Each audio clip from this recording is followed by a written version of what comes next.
presented here for your consideration the notion that the ordinary people surrounding you every day, on the street, the bus, at the post office, or the trendy evening venue, are, in fact, far from ordinary. That these men, women, and others form their own splinter groups behind closed doors, and that these micro-societies engage in activities often more obscure than fiction. Welcome to the Sub-Subculture. Hello, and thank you for joining us on the Sub-Subculture Podcast. I am your host and secretly the astral projection of a fat, bald Afghan man in a cave, Andrew. And I'm Joe, the inexplicable lint in your belly button. It's not inexplicable. I can explain it to you. How? It's just from friction. That's right, it's magic. Magic belly button fluff, Joe. I produced a phenomenal amount of it. It's like within minutes of taking out the first one, there'd be another one there. And the colour doesn't even match my t-shirt. Caring is sharing. It should also coincide with your boxers and shorts because it doesn't just travel from your chest hair, it will travel from your other hair as well. Now we've got a goddamn lint expert here. It was on Brainiac once. Oh, really? So today we're going to mix things up a bit, maybe go a little bit off-piste, but still hopefully land softly in the après-ski of discussion. And it's a kind of special episode for us as well, as we are actually sat together in person as part of our 5-yearly agreement to check on each other and make sure we're real and have not been replaced by AI chatbots. I can confirm, listeners, Andrew is still real. Beep, bop, boop. Listen. The human has been fooled. So it's a pleasure to have you here, Mr. Joe. It's a pleasure to be here. And what is today's bumbling, meandering topic? Today's bumbling, meandering topic that doesn't quite qualify as a full subculture is the performative male / performative masculinity. Now, I got confused at first because those two are potentially separate things, right? Yes. So, performative male versus performative masculinity. Are you supposed to act more like a man, a woman, a fish? How do you identify? And are these just two sides of the same coin that are ultimately just more social media standard signaling? We'll find out. These are the questions. These are the questions. So, preconceptions, I will do very briefly, because I didn't know anything about this until you mentioned it as one of our topics. I thought the name would imply it all. So this would be people that are kind of performing and virtue signaling almost as being males. So overly macho gestures and like gym bro type shit. Maybe posting videos of them lifting the biggest loads that they possibly could. Lifting Lamborghinis. Yeah. Muscle cars and maybe influencers and making up bro academies, but it's actually the right opposite of that. So my preconception was, I got in an argument on the internet, as I sometimes do. How many of these things start like this? Quite a few. One of the things I was arguing about online, which I had no grounds to stand on. I made my points and then decided, maybe I should research this. Anyway, some woman was... A woman was complaining about performative men being a new thing, men performing for female attention. And without knowing anything about the terminology, I took issue with this. And I said... I knew nothing, but I was enraged. Oh, I knew I was mad. I argued that there is nothing new about men performing for female attention. It has been happening in some form or other since the dawn of gender, basically. And you can see it all the way through history. And you see it in animals, male creatures literally performing for the approval of females. Not that humans are animals, but... I mean, we are. Not okay, sure. Completely derailed you. Sorry. But yeah, my contention was this is not some new internet thing where the performative male has appeared somewhere. My argument was these people have always existed. Mm-hmm. And just because you've discovered it today doesn't make it a new and novel thing. So you were taking umbrage with her stating of it being a thing, but not necessarily knowing what a performative male was? Yeah, I assumed it was simply a man who was doing stuff to get approval and attention from women, which is broadly correct. But later, I think it turns out the performative man these days, performative male, is a specific flavour of that performance. Okay. So do you have a definition primed in the chamber for us, or? No, mix one up. So I did some brief research on it, and the definition I got was that it's kind of an internet meme and a term referring to an alleged archetype of male popularized in 2025, also sometimes called a macho male, who use performative displays of progressivism, feminism, and emotional sensitivity. So these would be visibly reading feminist texts out in a public space, having a Labubu doll for some fucking reason. I don't even know what the fucking thing is, but yeah, apparently that's very important in performative male It keeps coming up. showing. So you have to have one of those. Some kind of hipster fashion is like tote bags, badly painted fingernails. Tote bag. Yeah, apparently a tote bag means that you're performing something, not just carrying your shopping. It sounded like hipster fashion to me, and it was this idea of if you drink matcha lattes and have a bubble tea and have wooden beads hanging off you as a male, then you're doing performative male behaviour. You're somehow signalling to women, or think you're signalling to women, that you're aligned with a lot of female interests and female values, such as feminism and emotional openness, and therefore you would like a crumb of pussy, please. Something like that. Something about superficially appealing to progressive women while actually seeking to romantically pursue them. With the key point of not actually believing in this stuff. Yeah. Just acting like you do to sucker some people in. Hence the performative part. So this is going round and round, back and forth with men not having a fucking clue what women want, I think, partly, because it's gone from, oh, if I show off that I'm the biggest and most dominant man, then women see you as a meathead. And this is the opposite of that. Okay, if I show my sensitive side, because now women want a guy who's sensitive and can talk about their feelings and has a shared value system, then that's what's going to get them to be interested in me. But ultimately, you don't really care or believe in these things. It's just for female attention. You're just doing it to get your dick wet. You've got some horrible terms today. A crumb of pussy and to get your dick wet. But basically, yeah. So performative masculinity is related, but it's at the other end of the spectrum. It's men performing excessive, typically masculine things. You know, weightlifting and lifted trucks and drinking whiskey and fighting, smoking, drinking, rooting, tooting. I ain't got no feelings. Hunting, fishing, shooting, fucking. Not each other. Exactly, not each other. No, I was on Reddit earlier, men's lib subforum. Don't know what it's about. Didn't really care. I got banned from that. So many bans. You and I are not going to be allowed on Reddit at all between us. I keep making new accounts. We'll only be allowed on our own subculture. Eventually we'll be banned from that. Yeah. I'll ban us. Yeah, so performative masculinity is like showing off that you're a big hard man. The performative male is the softer version of this. It's basically men showing off their typically feminine traits. Yeah. And one of the posts was talking about performative masculinity. God, there's so many of these stupid fucking overlapping terms. Saying that, you know, they have felt in the past pressured to do stupid things to be seen more as a man and be more manly and not be considered gay as well. It all seems like very juvenile and schoolyard stuff, but I think that's where some of it comes from in performative masculinity, which I'm just going to put out there for a bit and then we can get back to what we're actually talking about. This was things like, as a teenager, he felt like he was being pressured to go and damage property for no reason, like hang out with the boys and just smash things, or bully other guys when they clearly didn't enjoy it, but they could all laugh it off as, oh, we're just being lads. Lad culture. Stupider examples were like being told not to eat bananas because that was gay. Because, of course, the banana resembles the phallus. I don't know. It has no place inside the mouth of a heterosexual red-blooded male. Yeah, there's a certain way you can eat a banana and it's not to put it in your mouth. It's like from the middle. I don't know. You crush it in your hands and smash it into a ball and snort that up your nose. That's how you eat a banana. Great. But some of the really weird ones I hadn't heard before was like, you shouldn't eat cashews or pistachios because those are gay nuts. What? Again, they look a bit like a knob, is that why? I don't know. This is just... Yeah, so these were like stupid... They sounded to me like people growing up with small-minded dickheads around. Yeah, just trying to prove that you're not a girl. This is properly stupid. Yeah, so that was performative masculinity. But the performative male, let's go back to him/her.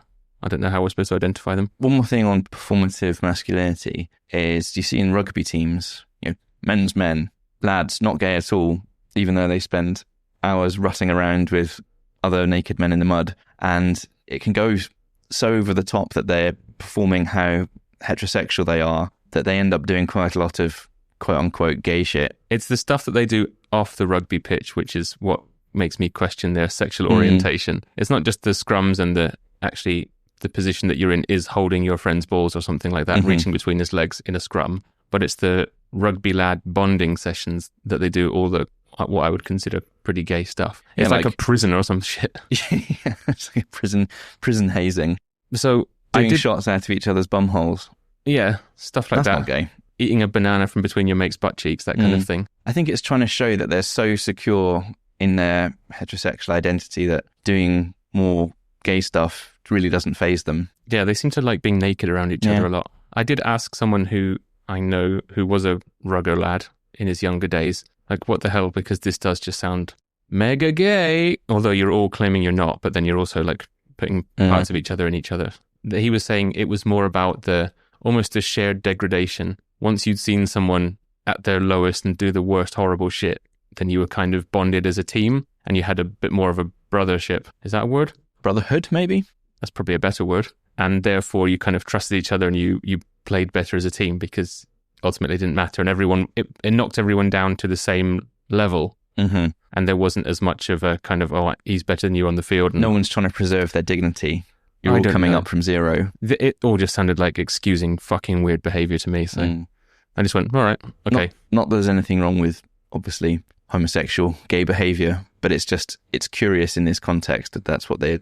No, of course not. If that's your sexual orientation and you enjoy doing stuff like that, fine. But doing it with a whole bunch of other guys that are all desperately telling each other that they're not gay while putting grapes down their penis holes is... Ouch. Apparently that's what the Durham rugby group used to... I think it was Durham. Used to do. They used to play naked bus, so when they would go somewhere, everyone had to be naked on the bus. And that turned into who could stuff the biggest object down their urethra. Oh. Not gay. I went to Durham. I didn't see that. Oh, so it wasn't Durham then? Well, I didn't see everything that happened in Durham when I was there. I'm thinking of someone that I know that went to a northern university, but if you were at Durham, theirs would have been Lancashire? Is there a university? I don't fucking know. Doesn't really matter. It's all the same. It came from someone who'd done these things. So if a particular horror is happening in one university rugby team, it's definitely happening in the others. Yeah, I think this kind of... just with northern accents. Horrible masculine showing off thing is also present in British politics. So we find the controversy around David Cameron from years ago, that in his hazing days, I think it was Eton, is that he'd put his willy in a dead pig's mouth. I 100% believe that. That sounds like the kind of thing that it was a, lads will be lads kind of thing. Just posh boys being fucking weird as well. Yeah, it's the same kind of culture and the combined humiliation. So yeah, you wanted to get back to... I wanted to get as far away from that as possible, yes. Performative, right? We've done it pretty good now. Back to the performative male. The performative male. I have a little bit of the history, but it's mostly from Wikipedia. But it's the history of it being called performative male, not necessarily the history of the behaviour, because as we'll discuss, we don't think that it's not a new phenomenon. No. But they're saying that the term itself or the concept around it comes from Pitchfork, which published an article on male manipulation memes, where they likened it to a slightly older meme from 2015 of soft boy trends, which were described as sensitive and perceptive, but still a dick. Yeah. And the term performative male apparently emerged on TikTok and was in discussions on Twitter, which prompted users to cite groups of music bands that would be seen under this umbrella. So if you like this kind of band, you're virtue signaling and a massive puss or something like that. Things like Radiohead, Slow Drive, and The Smiths were apparently red flags for archetypes. And to me, that's more of a red flag of human imitator behavior, because I can't see that someone who is an actual genuine... Someone would actually like Radiohead. Yeah. Someone as a genuine human doesn't like these bands. It's some kind of reptilian or pod person posing as a human. I am really into the music of the Smiths. I like that Morrissey. His tone is nice for me. Go along. Hey, the human races. So, if you were to be the most performative man possible, what would you be like? What would you wear? What would you be into?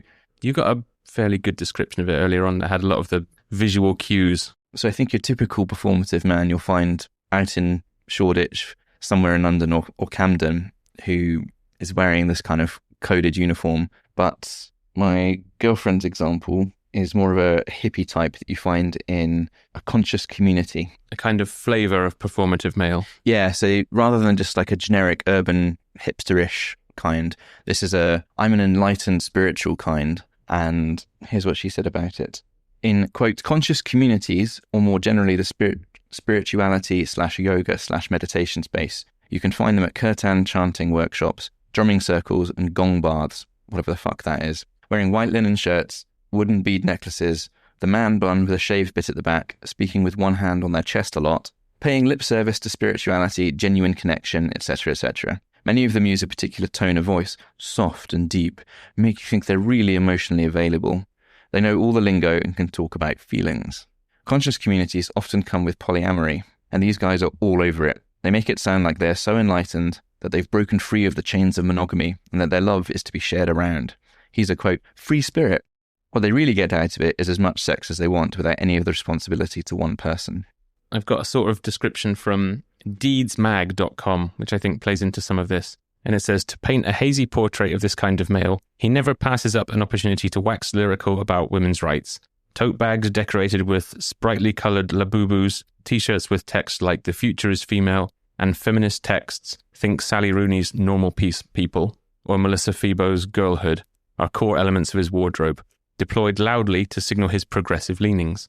Bonus points if he drinks matcha and shops at the female section of clothing stores. So basically, it seems like a guy who's trying to indicate that he's a progressive ally. He believes all this stuff. So, you know, what's the problem with that? Why is this treated with such derision and suspicion?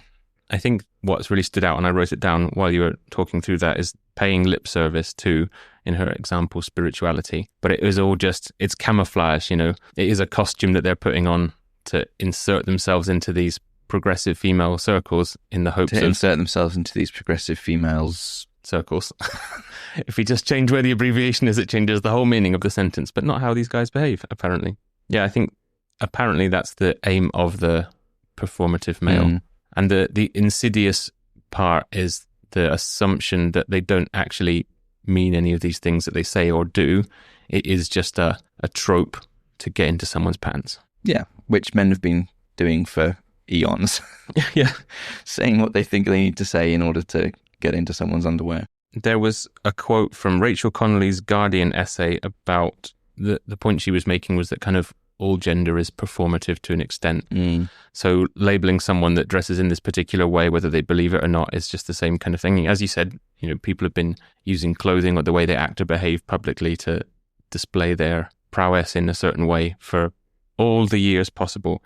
But the quote that stood out for me that she said was, imagine that, a person choosing clothing and accessories to increase their attractiveness in the eyes of the gender they're trying to sleep with. Very insidious and unusual behaviour, said in a sarcastic tone, which is the same tone I say everything, so it's difficult to differentiate. Yeah, which is basically what anyone who has any awareness of wanting to attract a partner or attract someone from their chosen gender, of course you dress yourself and behave in a certain way. Yeah. But that doesn't necessarily mean dressing yourself in a certain way and behaving in a certain way is contrary to your internal beliefs. And I think that's where the suspicion comes from this performative male character. Women are suspicious of this because they think, does he really think these things, or is he just saying this stuff? Because women have got thousands and thousands, tens of thousands of years of evolution at picking out fake men. And so, of course, they're naturally suspicious of this. And men are equally suspicious of these men because they think you can't possibly believe these things. You don't care about feminist issues. You're just saying that to get laid. You're betraying the rest of us. Yeah. You're willing to put us down, bro. You're breaking the brotherhood code. Yeah. I don't think very often, full stop. The other bit that came from that article, which is probably playing into, I guess, what we can mention in a bit, is maybe the darker side of this, and kind of touches on what you said about women being suspicious of it and men being suspicious of it, is that if there are any real progressive men that do feel like that and, you know, genuinely have those beliefs or dress like that because they choose to, not because they're virtue signaling, they will inevitably find themselves caught in the crossfire. Yes. Yeah, which is quite a poignant point, I think. I treat these guys with suspicion, the ones that claim to be male feminists and attuned to the plight of women exclusively and see men as, you know, the oppressor and the monster. I don't think you can be genuinely interested in issues of equality without picking up some nuance about, well, actually men have got some issues as well. And then you end up with a more nuanced take of, yeah, there's issues that affect women, there's issues that affect men. Here are problems for all genders that I see, and et cetera, et cetera. I don't think it's possible to really be genuinely interested in that and somehow still exclusively come down on the side of only caring about women's issues as a man. I think a good example of that, and possibly of why women are suspicious of someone who signals like this, uses this dress code to say they're a progressive and a feminist man, or even just potentially feminist men in general, are people like Joss Whedon, the creator of Buffy the Vampire Slayer and Firefly, and director of some of the first big hit Marvel films, Avengers films. He is an insidious piece of shit, a fat, mouth-breathing bellend who started this kind of quirky, offbeat, just talking too much, calling it comedy thing that is very much the Buffy style of things from the 90s. Late 90s, early 2000s. And he always claimed that he was a feminist and that he got it from his mum, who was such a strong influence on his life and all this kind of shit. And he got away with that for a long time. And inevitably, it came out later on that he was a complete douche on the set and was like trying to touch girls up and was really derogatory about women that he was, casting and stuff like that. This is exactly why women are suspicious of people like that, because it gets proven in the cases that come out. He enjoyed social rewards for paying lip service to a ideology, but it was disingenuous. His revealed beliefs were clearly different from his stated ones. That's the core of this distrust. Yeah. And so while he might have had some benefit at some point for pushing strong female role models in the stuff that he was doing, and some young girls could look up to that and go, oh, like, Buffy's so cool and strong, he must be all right. He was just also an insidious piece of shit behind the scenes. So, which doesn't take away from the goodness of Buffy and the lessons there, but it just makes it a complicated grey area.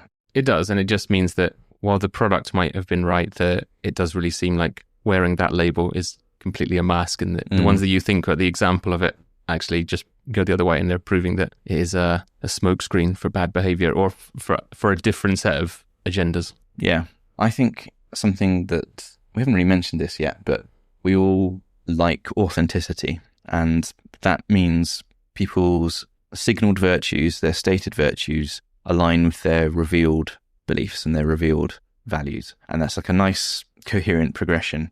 And I have a question for you. Do you think it would be better to be with someone who was inauthentically pro-women or someone that was authentically misogynistic as a woman? Inauthentically pro-women or authentically a misogynist? Aren't they going to equate to the same thing? I don't know, do they? Because if he's inauthentically pro-women, authentically he's a misogynist. And therefore, even if he's outwardly a misogynist, it's the same? Maybe it's the same thing. One's got a mask on, the other hasn't. Personally, I'd rather have the authentic douchebag who presents as a douchebag rather than the one that pretends sometimes to be progressive. But I don't know, there's value in authenticity, even if it's a bit horrible. I think that's why we've dropped the mask and just admit to being horrible people. It just makes things easier. Yeah. You don't have to get down the line when you've met us and go, oh, they're not as nice as they seem to be. No, they're as horrible as I thought they were. Never claimed to be nice. If anything, they're slightly not as bad as I thought. Although I don't think anyone's ever said that. Yeah. So what that woman, Judith Butler, a researcher, said, she argued that gender is partly performed through repeated social behaviours rather than merely expressed from some fixed inner essence. I.e., gender should be a verb, not a noun. Gender is a sum of your behaviours, not necessarily identity, I guess. No, gender is, are you a man or a woman, biologically? I can hear them coming. They're pounding on the door already. Isn't that sex? Aren't they the same? No. Yeah. What about your performative man who's doing, quote, feminine stuff, and his gender is still male, as is his sex, because they are one and the same. Are they? As far as I know. I don't know. It's an interesting point that I'm going to get lost in the weeds here, but there's a whole bunch of behaviours that we consider male and a whole bunch of behaviours we consider female with crossover. And there's a whole argument about who gets to decide that and what it is and blah, blah, blah, blah, blah. But I wondered how the internet would view me. Would I be considered an authentic person, or would I be considered a faker or something like that based on the clothes I choose to wear, the things I listen to and what I like? And the rough conclusion I drew was I don't really fit into an extreme stereotype. And I'm not saying that because I'm special. I'm saying that because most normal people, Andy's making faces at me. Thanks for that. Most normal people don't fit into one of these extreme stereotypes. And the internet picks these things up because the internet likes extremes, because they're easy to understand. There's no nuance. And you are something, you aren't something. And these sort of like middle ground people, they're a bit ill-defined. Normcore is not as packageable for this kind of stuff. And I like to wear, surf-inspired T-shirts or outdoorsy kind of T-shirts. I like some 80s nostalgia stuff like pale jeans and white and blue and red trainers and all this kind of stuff. And could you look at that and say, well, He's not really in the 80s though, is he? He's not actually a surfer. He's a fucking office drone that spends his time in urban Oxford. What's he doing wearing a surf t-shirt? He's a liar. And yeah, I can kind of see that argument, but I like surf stuff because, one, it looks nice, but it also, I feel like surfing represents things that I like physicality, being in nature, being chill, bruh. And these are all things that I'm happy to align myself with. And I feel like they're reflective of values I actually have. Mm-hmm. And so from that point of view, I feel that's authentic to a degree, even though I'm not a surfer really. Mm-hmm. I can sort of surf, but you have surfed before? like every 2 years. Oh. It's hardly an identity. That's probably about as often as I exercise or climb. I guess in that sense, you're not using it in the same way that performative male would be, because it's not a costume for you to put on to then go and pick up surfer chicks, right? It's just something that it's a style and a way of dressing that you like, not because it indicates, hey, I'm a surfer, and if I wear these things, it's a surfer's uniform, and therefore everyone will know I'm a surfer, and that's the issue. That's the image I want to project. You're just wearing it as a fashion choice, not to try and build an outward identity around it for a purpose of manipulating someone else. And I think that's where the difference is, and where the backlash against the performative male comes in, because the suspicion, possibly proven through listening to these douchebags, is that they don't actually stand for or have any of the beliefs that they're touting. And the dress code is just a foot in the door to say these things that they also don't believe, ultimately with one goal in mind, which is the goal of most male people throughout all of human history. And that's to perform the act of procreation, whether for procreation or not. Mm-hmm. Yep. I think you could... Is it even possible to present yourself genuinely, authentically, without someone saying to you, you're not authentic? You're a poser. You know, for instance, is it possible for a man to be genuinely interested in feminism, all these women's issues, be progressive and all this kind of stuff? I think it is, but you don't necessarily have to perform that. You don't have to wear a big giant neon label that says, I believe all these things. But if you don't do that, then you don't get your social credibility points for it. But it shouldn't be for that purpose anyway, if those things you really believe. So I think there's probably plenty of people that have that set of values, but they just look like normal people because they're not trying to gain social validation for these beliefs. They just believe them because they think it's right. And no one cares about them because they can't see them. Well, as we've mentioned about stereotypes, this uniform for the performative male didn't come out of nowhere. These are people that are imitating potentially people that already dress and behave like that. So someone had to start it, and presumably it's actually progressive males that are in these environments already. And so people who are wearing it as a mask or a costume, they've picked that up from the OG progressive guy who wasn't performing. But I think that's where this idea of, if there are real progressive men that actually were dressing like this and doing this because they like it, or it's comfortable, or it aligns with how they feel, those are the ones that are going to get kind of caught up in the witch hunt and burned at the stake along with the rest of us. But then again, how much does that matter? Being burned at the stake, quite a lot. I'd like to not be. Well, okay, I don't think that's happening much. But if the internet thinks you're a douche, you shouldn't really care about it. I know people do, but... If the internet thinks you're a douche, all it means is that you're on the internet, because everyone thinks everyone's a douche somewhere on the internet. Exactly. Plenty of people think we're douches. Doesn't slow us down. Doesn't knock the wheels off this sexual train, which cannot be derailed. You're right, trains can't be derailed. Not trains of the mind. That was I think this article that I skimmed through from PubMed Central, which is again from the National Library of Medicine, and it was from an actual very well cited paper that was published in 2022. It was talking more about performative masculinity, but it crosses over with a few of the points you just made there about what is a masculine behavior, or what's a masculine trait and what's a feminine trait, because it was looking at this through the lens of professional nurses and that male professional nurses. So seemingly they have a higher turnover, either from masculine stereotypes being kind of pushed on them. They are more liable to be labelled as sexual aggressors, and there's a lack of trust from certain segments of patients to the treatments being provided by male nurses, or they're just fed up being labelled as sissies. So apparently there's more men are leaving a nursing profession than are joining, and in a way they feel like they have to be performative the opposite way round, and that's to kind of assert or ensure their identity as a heterosexual male. And the examples that came from like New Zealand sort of touched on even your thing there about surfing, that these guys, when they're treating either a guy or a girl, want to make sure that they understand that, yes, I'm a male nurse, but I'm also very heterosexual because I like cars and I like surfing. Oh, interesting. I wondered if it was going to go the other way and they double down on... They all flounced into the office and went, "Hi there, don't worry about me." Yeah, well, I think that's mixing up gayness and femininity. But yeah, basically that. I wondered if they double down on emphasizing their progressive traits, their feminine traits, so they could be extra convincing. Like, don't worry, I'm one of you. Oh, maybe.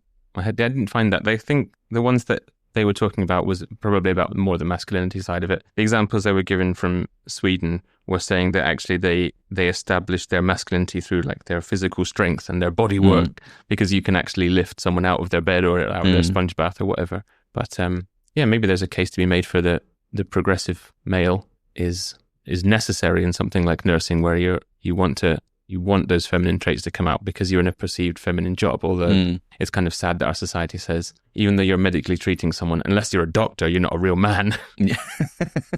Yeah, that's a hard stereotype to shake. Although actually, I think there are more female doctors than male doctors now. Isn't that's also partly linked to the fact that women just stay in education longer and are better at it? Undoubtedly, yeah. So they can get trained as doctors because they can actually stick it out. I'd be interested to see how that's evolved throughout the years, because I bet in the 50s, almost all doctors were male. And that was just more due to excluding women from education in the workforce. Yeah. So I guess one of the discussion points or questions I thought was that, is the general consensus basically that anyone who looks and acts like this, just using it as a costume for sex? Do you think there are actually progressive males out there that follow these tropes? They have their labubus and their tote bags, their big floppy hats and their loose, ill-fitting cardigans. Yeah, that's interesting.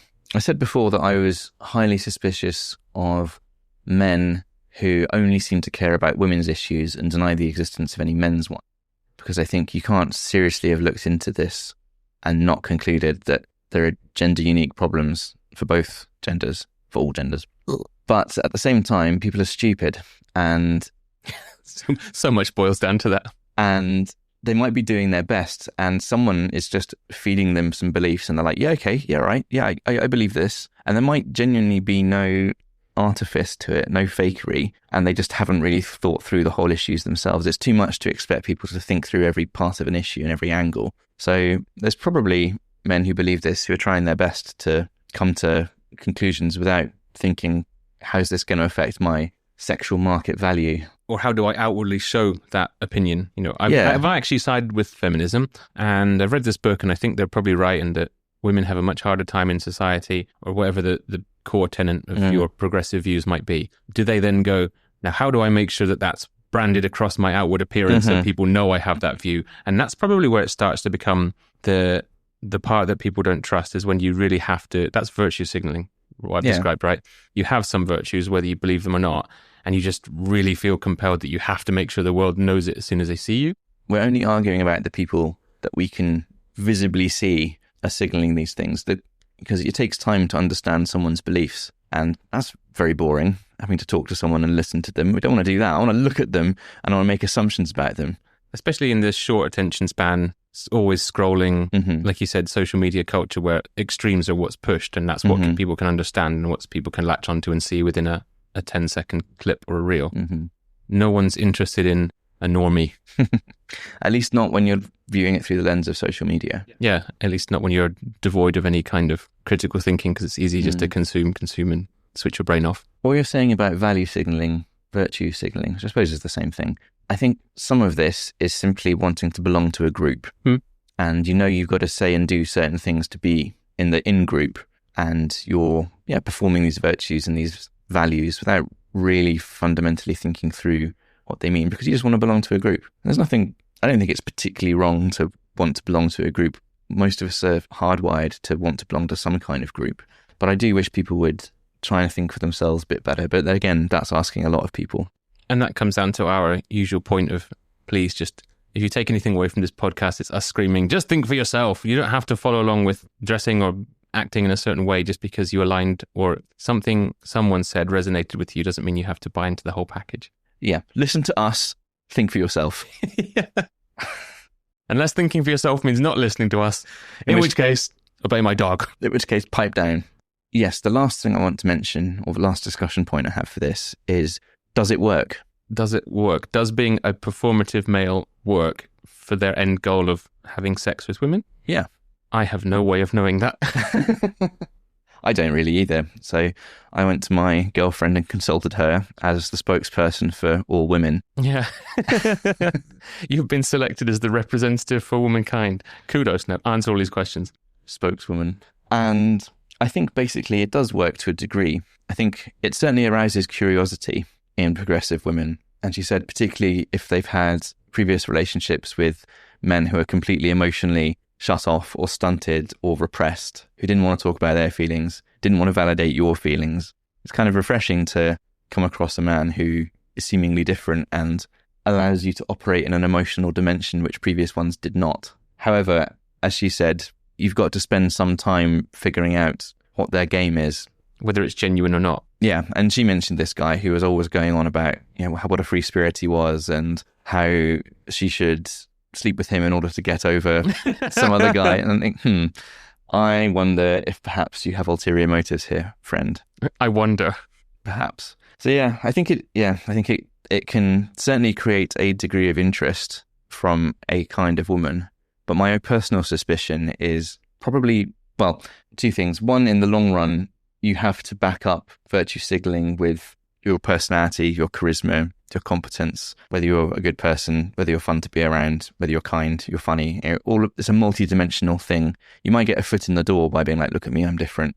Mm-hmm. But ultimately, if you want to actually be genuinely attractive, not just superficially so, then you've got to deliver a whole bunch of other things. And the other thing I think about it is, on the whole, I think most women probably want men who act like men, not men that act like women.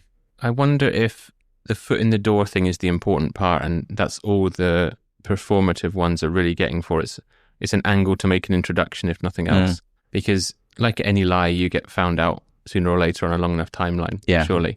So if your outward appearance and the personality you've portrayed isn't how you actually are, spending any amount of time around this woman that you've managed to snare through your insidious plot will reveal this. Yeah.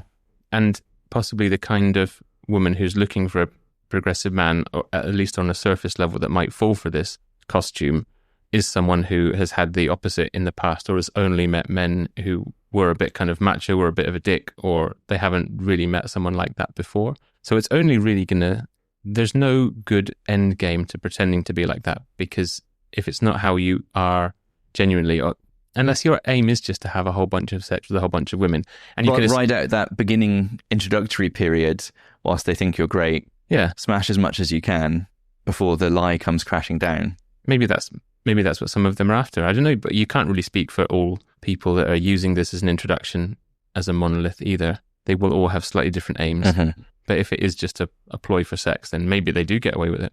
I'm sure plenty have. But I don't think so. Going back to what you said earlier, that this isn't it's not a new thing. It's just the current name for a trend that's been going on for a while. And I think it also talks to men trying to establish some kind of identity, going round and round in circles, because this sounds a bit like the free love and peace movements of the 60s, when you suddenly had these fields of would have been progressive men then who wore a certain uniform to get women interested in them. It was dressed up as female empowerment, birth control, free love, burn your bras, which is probably, arguably all true, but it certainly also benefited a lot of men in the scene at the time. Exactly. I get to see more titties, I get to shag more women and have fewer responsibilities, and no babies come out of it, and hooray. Exactly. So there will have been guys in that scene, 60 years ago, that would have been doing exactly the same thing. Yeah. Just the uniform's different. Yeah. But the way of acting is the values same. And the signalling and the MO is the same. Potentially. Yeah. Yeah. Or, not specific values necessarily, but, the same sort of thing. It's like, hippie posers. Anyone that's posing under any kind of fringe group, someone who's just seen it as an opportunity for sex. Something else, this is maybe my last talking point, is women kind of do this as well to some degree, or it could be said that women do. This is the trope of the cool girl, as women call them, or tomboys as we call them. Women that are seemingly interested in typically male hobbies and male pursuits. And the argument, if you call them a cool girl, it's they don't actually like this shit. They're just trying to infiltrate male circles, be one of the guys, and separate themselves from the other women. I'm not like normal I'm not women. like a Barbie. Yeah. I'm a bit more like one of you. I'm wow, like- she's so different. I've never met anyone like her before. And she is secretly like, I'm just here to get my hole. Yeah. I don't know if that happens as much. Well, I don't know. This is what they say. Or you call them tomboys, and they're women that just happen to have typically male interests. I suppose the difference is the performative male is claiming my main interests and values are about women's issues, but the tomboy woman, their shtick is I like shooting and hunting or drinking beers, and that's not really making any value judgments about society and all this kind of stuff. Okay, so maybe the performative male label, pejorative now, is actually worse because it comes with a whole set of values and virtues that they don't actually have, whereas the tomboy girl who isn't necessarily that interested in these things is also just a way to make introductions. Maybe there's no difference. I don't know. I think you can absolutely genuinely have these values and have these interests, but there's always going to be people that act it and don't really have those values. And there's always going to be people that will accuse you of this anyway. Mm-hmm. So it's so hard to distinguish the two. You need time, like you said. So the real underlying message, or the thing that we actually want as humans, not just men and women, and they are always at war in the ongoing sexual battle for mankind's pants, is that authenticity is what ultimately wins out the day, and that's what people should actually want and appreciate. It is. And people kind of know this, but social media destroys that because authenticity isn't very interesting. At least visibly presented authenticity is usually going to be somewhere in the middle of the two extremes, right? Of whatever it is. Most people most people will be somewhere in the middle. Like, for instance, in real life, I know very few people who have a particularly extreme look, which I would identify with a particular set of beliefs. Most people I know dress fairly normally, maybe tending one way or another in some direction. You know, like I might tend a little surf sometimes, and I've got friends that tend more outdoorsy or tend smarter or all this kind of stuff. Mm-hmm. But I've got very few people that occupy an extreme niche. Yet those are the people that dominate social media algorithm because it's flashy and extreme and simple to understand. It's not a grey area, and it dominates the algorithm. And I think something that's important to think about with this is if you take away the lens of social media, rather than looking at the world through social media and the things that are presented to you, looking at the real world, you'll see that it's a grossly overinflated issue, an overinflated situation. Most people aren't like this, even though you can find them. Mm-hmm. You'll see like a handful of people on one extreme or the other as you walk through a city centre, not staring at your phone. Mm-hmm. You'll just see people that are all living their lives just dressed kind of mediocrely, a bit of this, a bit of that, because everyone's individual style. You don't get a uniform to put on each day and walk out in public because I'm like this and therefore here is the clothes that I have to wear. It seems to be largely pushed through an online world. That's a really good point. I think historically the clothes you wore were more linked to your social class or your profession or even just practicality, like warmth and survival. And now in a modern urban environment, you're not going to die because you wore the wrong jacket. So your clothing is less about necessity and more about a choice of how you want to be perceived. Or what looks good to you, Or whether you want the outside world to notice that or not. Mm-hmm. And you can wear things that are kind of aping a certain... I've been called lumbersexual, for instance, previously because I like check t-shirts, plaid shirts. Right. And boots and jeans. You know, a typical lumberjack look. I'm not cutting any trees down. I've not heard that one before. Lumbersexual. Yeah. Have you not heard that? I thought it just meant you had a real boner for wood. Maybe I do. A real woody for wood. Got wood? Woody woodpecker takes on a whole different meaning. But yeah, I'm not chopping down any trees, but I like the look. I like some of what that evokes. I don't know. Okay. I guess if we want to talk about what do you think are the dark sides of this, and this is kind of, the whole discussion's been around what's kind of wrong with either the act of being a performative male or labeling everyone as a performative male. I think that indiscriminately deploying performative male as a pejorative, we risk alienating would-be progressive men. Yes. So if we go, all right, anyone that dresses like this, we need to treat them with suspicion because they're disingenuous, we're just suddenly, following the witch hunt and catching everyone up in it. The other thing is that if we look at why people are down on this as a trend and if we are saying that progressive male look, if this is a uniform for a progressive male. Someone was saying that it kind of also speaks to an anti-intellectualism, because one of the main things that they talk about, and they have competitions, like performative male competitions, who looks the most like a performative male. I absolutely love that. Which we can talk I almost about. want to start one. I don't think it would be very difficult for you to start one, it seems, but you could arrange one.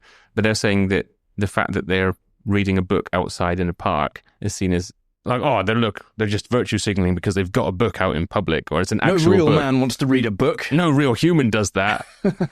So all of a sudden, doing something that would be considered intellectual should be viewed with suspicion. Treated with this extreme suspicion. Why are you doing that? Why are you making sure everyone knows that you can read? I think the point about risking alienating progressive men, that's an interesting one. Their values shouldn't really change because the people that they're trying to support are alienating them. But we're also just humans, and it does make it harder to want to help people if they're being twats to you. So if you were to treat women as a monolith, which we know we can't, but if you were, they've been going on about how they want emotionally literate men for years, sensitive men that care about women's issues. And then there's men coming along being like, all right, okay, I'm down for that. I'm going to do some caring about women and women's issues. And then they're suddenly treated with extreme suspicion. Like, you're performing that. You're just trying to get in my pants. What do you want? I thought this was right. Why do you hate everything I do? Yeah.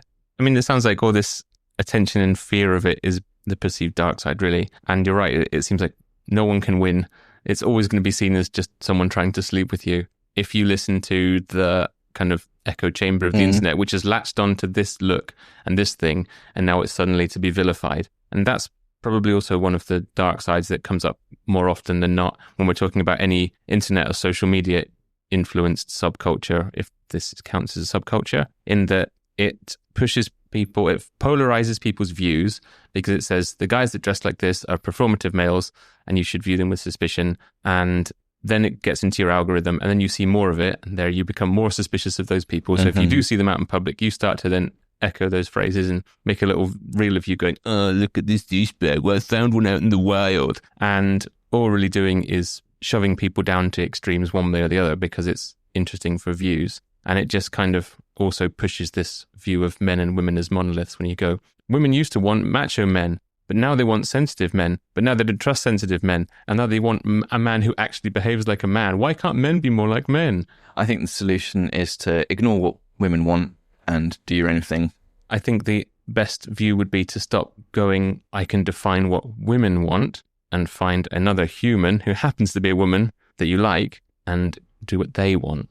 I don't know. I don't think you should be just doing what you think other people want. Well, I think that's kind of badly what I'm trying to say, is that you should connect with another human as another human rather than just go, this will get me women, capital W. Yeah. Decide what you believe and how you want to behave. Do that and then see what sticks. Although, if your view of what you like is keeping people in a hole in your basement and wearing their skin, there's probably going to be a very small market for you, my friend. And, and some would say you shouldn't be doing that. Yeah. In which case, maybe you should listen to other people for your values a little bit. I know, it's a confusing one. It's hard to... All we know is that authenticity is good, and hopefully it's not vile authenticity. Authenticity is what will make your relationship change from someone that you met online that you think you can sleep with to someone that you can actually stay with long term and have a relationship with. And if your goal is the latter, then authenticity is what you should present. If your goal is the former, this is exactly why you've got these various costumes and roles and groups that you can fit into to manipulate someone else. Yeah. Authenticity, you don't have to act. It should be lower energy. You don't have to keep up appearances. It's actually, you've got the stuff for the long haul, one way or another. Okay, well, maybe we can move on to one of our other big questions. Because even though this might not be a subculture, we should probably give the people what they want to know about this group, this topic. The people demand it. They do. What question is that, Andrew? I've forgotten. Is it sexual? Is it sexual? That thing there, sexual? By gum, that's sexual. Is it? Yeah, primarily. Wrong, you're an idiot. No.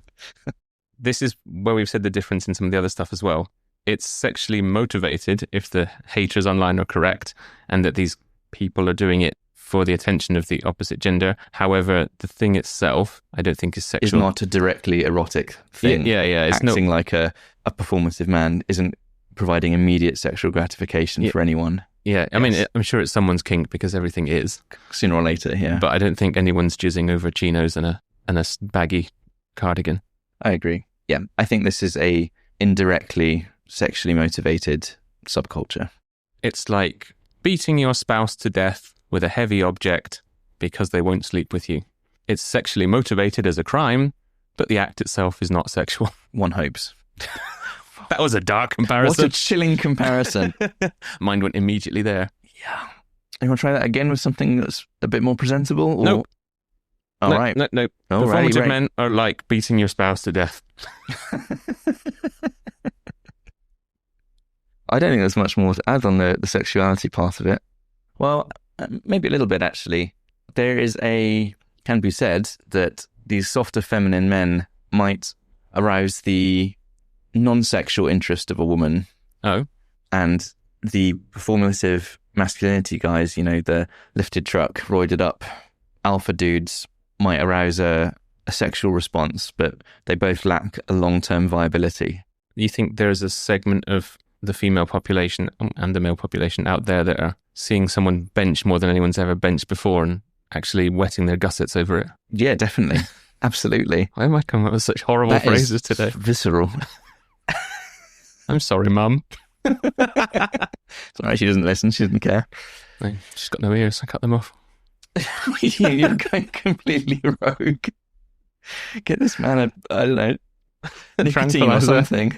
Calm him down. Cut that out. But yeah, absolutely. There are women that are interested in hypermasculine men and probably find out that having no emotional capacity whatsoever and a propensity to aggression isn't that great long term, even if they're a great shag having your face pressed into the pillow. And on the other side, guys that will listen to how you feel all day long and never tell you to shut up, don't do anything sexual for you at all. All right, we're veering into your incel box again. Closing thoughts? Would you be into this?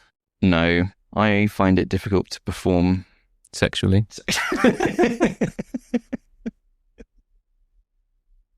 I've been done, I find it very difficult to toe the line of values I don't sincerely believe. The best I can cope, for instance, in a corporate environment, is shutting up and not participating in these things.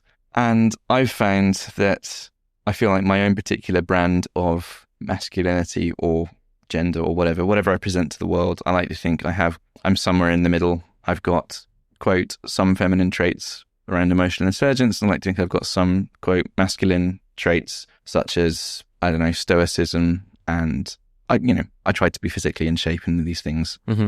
And I don't think occupying either extreme is great for the long term. And for me, it's worked out quite nicely. I feel like a reasonably well-rounded person, and I don't worry about getting found out as being someone I'm not. And I think my girlfriend has responded to that, and it's working out for me. And I like to think I adopted that set of beliefs and values, and then it worked out for me, rather than tried something and waited until it worked out and then decided this is who I'm going to be. Yeah, that kind of touches on what I was just thinking of as you were speaking, in that I think I've said it before as well, that I'm suspicious of anyone that attaches a lot of their identity to being a certain way or saying this is my thing now and this is how I am, because your views and opinions and how you act and behave all change over time through a series of internal and external factors. So if you make progressive or performative male your outward identity, and let's say you do find someone who's a progressive female and you manage to trick them for long enough into a relationship, that's not to say that you are going to hold those views in 6 months to 5 years' time. But if that's your whole shtick, then you're kind of going to have an identity crisis, or at least have to reinvent yourself when it comes to your next relationship or the next step on your set of goals. Well-rounded people don't have an identity that is nailed to one or two specific beliefs, values, or hobbies. Mm-hmm. Well-rounded people have a multifaceted identity where if you take away one of their hobbies or things they do, they don't collapse as a person. Mm-hmm. They still know who they are. So yeah, I would agree with that. And if you'd like to carry on listening to not particularly well-rounded people, you can follow us on social media and interact with us there and tell us how rounded or not rounded we are, how squared we are, how angular our views are. You can find us on X at Sub-Subcult Instagram at Sub-Subculture Podcast, and our Reddit page are Sub-Subculture Podcast.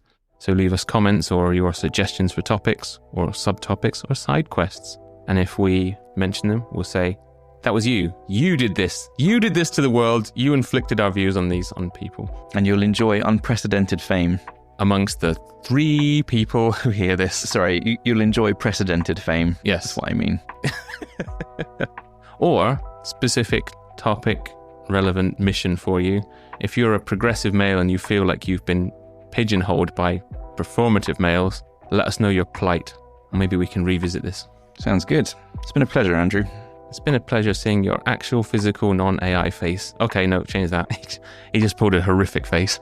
That was my normal face. Yeah. Oh, sorry. I mean, he looked at me. Let's wrap this up. Woofed. Okay. Wrap it now. Let's wrap this up. Now this is becoming the way that we finish things. Oh, don't be a fool. Wrap your tool. Don't be silly. Put a condom on your willy.